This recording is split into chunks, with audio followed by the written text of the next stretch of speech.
Canadian company Enbridge Energy is putting $4 billion into replacing Line 3, an oil pipeline built in 1968. Replacing it with a pipe where the pipe wall is almost twice the thickness, and the actual alloy is actually stronger. Mike Fernandez, an Enbridge senior vice president, said we'll see construction ramp up next week on a line that will carry oil from Canada to Superior, Wisconsin. And the reality is we know that there's demand. There's already demand for what's in the pipeline today.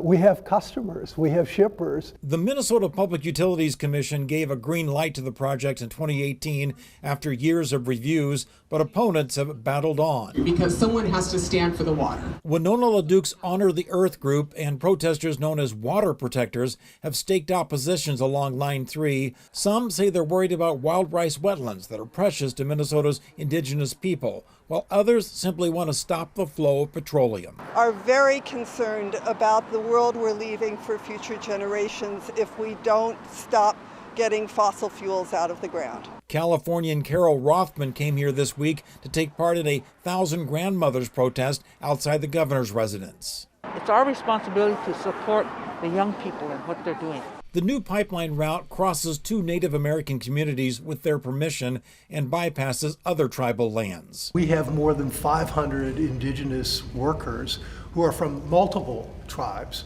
The promise of jobs, more than 5,000, is why Minnesota's construction trades have gotten behind Line 3. For KARE 11 News, I'm John Croman.